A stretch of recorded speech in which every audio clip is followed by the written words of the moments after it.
For the past 4 years, I really thought that I was keeping it cute. I was eating my salads, I was eating the chicken breasts, I was even supplementing and drinking my protein shakes, only to find out that my protein intake was still chopped. And this was why I was not seeing results. But once I locked in and got consistent with my protein, it got me from this to this and got me results like this. The truth is, divas, that you cannot lock in on your nutrition and get the results that you want if you are not consistent in your protein intake. So welcome to today's gay agenda, the gay agenda for the lean diva, which is you after you watch this video. Okay, so the first item on today's agenda is to know why it's actually important to hit your protein. Protein, my divas, is what actually builds muscle. Now stay with me, because some of y'all think that when you build muscle, you automatically start looking like a cloud.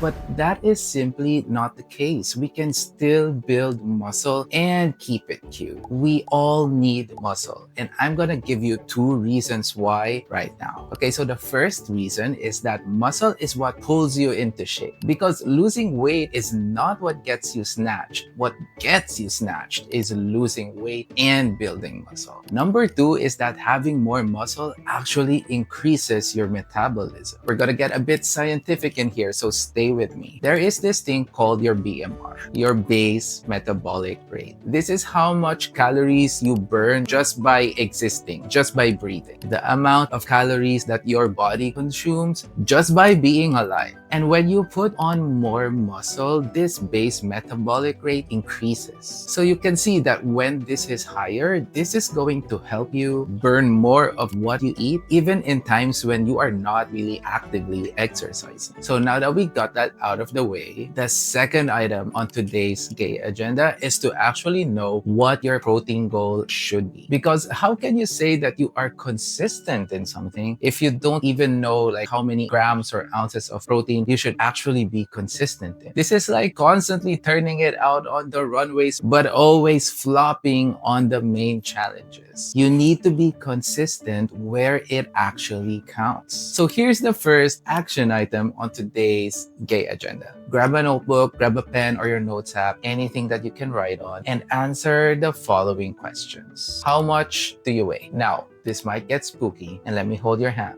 but we all need to know this basic piece of information. If not for the reason of actually being able to track your results, more importantly, we just need to be honest with ourselves. Your weight is simply a data point in time. It's an objective measure. You need to remove all of the judgment and all of the stories that you tell yourself related to that number. Second thing is you need to know your age. Now, don't play games. Be honest with this. The third thing is your activity level. Having an Apple Watch or a Garmin or a Fitbit is going to be good for this because it's going to give you your average like daily step count. But if you don't have that, a good way to estimate is to just know like how many hours or minutes in a day that you walk. For example, if you walk an hour every day, it's safe to assume that at the minimum, you're hitting around 6,000 steps. But now that you have all of the answers to that, the next step is go to the description. There's going to be a link to my app where you can plug in all of those answers, and it'll give you your maintenance calories and your target protein intake every single day. And once you know that number, just take a mental note of it. Put it into your notes app, and let's just leave that for a second. Because the next item on today's gay agenda is to establish a baseline. And what I mean by that is establishing like how much protein you're already consuming on average every single day. Having that baseline and knowing how much protein you should be taking in is important because we need to address the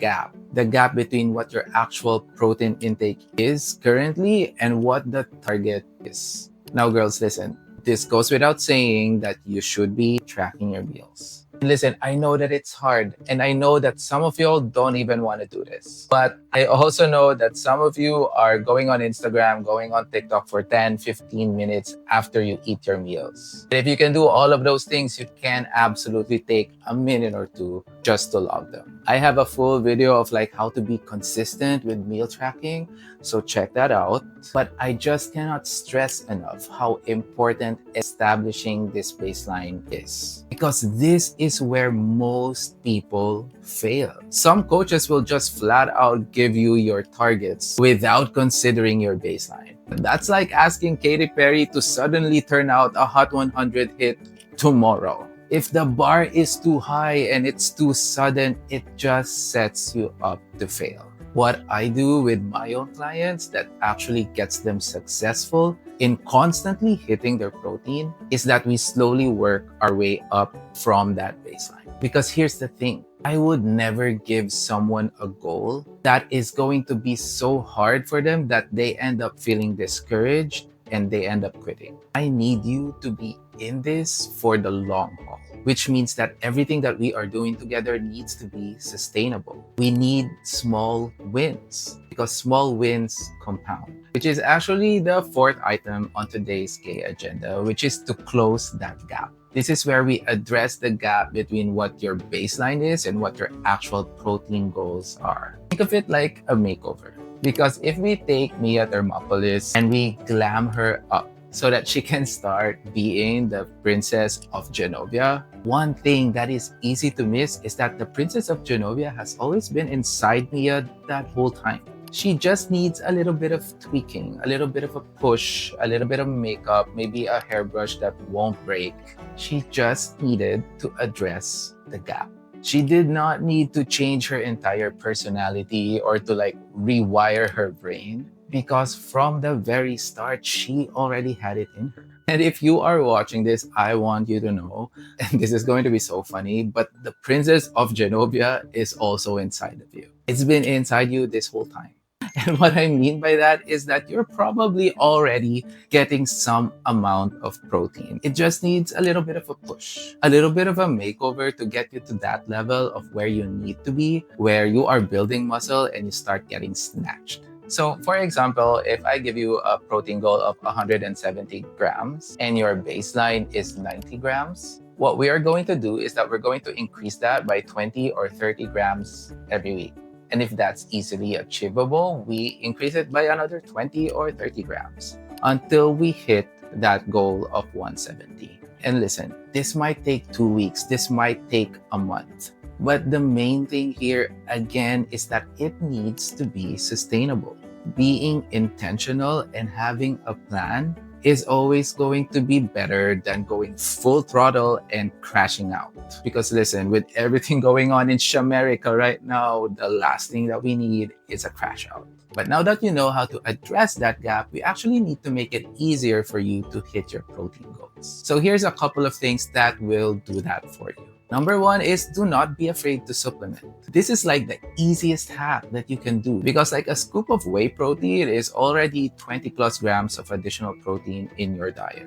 Number two is to make sure that you space out your protein intake throughout the day. There is nothing worse than getting to dinner time and knowing that you're only at half of your target and now you're having to scramble and stuff yourself up just to hit your goals. This means that you are going to make sure that in each of your meals, you are going to have a solid protein source. This also means that we can't be skipping our meals. You can't be skipping your breakfast.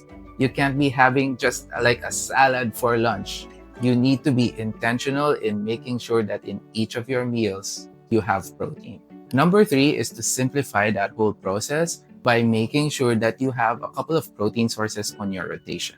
Check the link in the description for a meal prep guide that's going to ensure that you have a solid protein rotation throughout the week. Number four is to have high protein snacks. Now think of these as little protein boosts throughout the day. And I say boosts because you should not be thinking of them as your main source of protein. But this is so easy because there's so many options right now on the market. But let me tell you, these corporations, they are out to get you. So here's how you know if it's actually high protein. You're gonna have to look at the nutrition facts and take the number of calories. And you're gonna divide that by 10.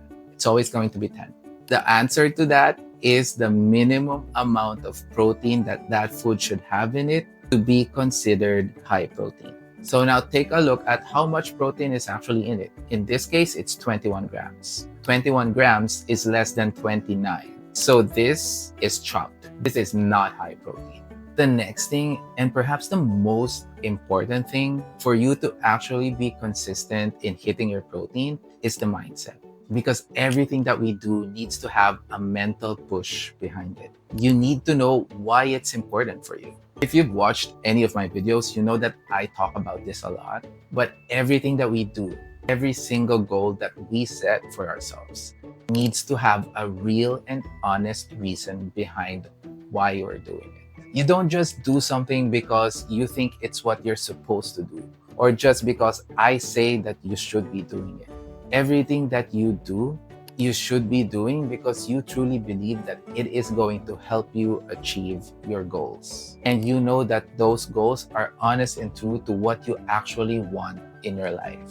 But do all of these things and you will be the consistent diva. And you will never have a problem in hitting your protein goals ever again.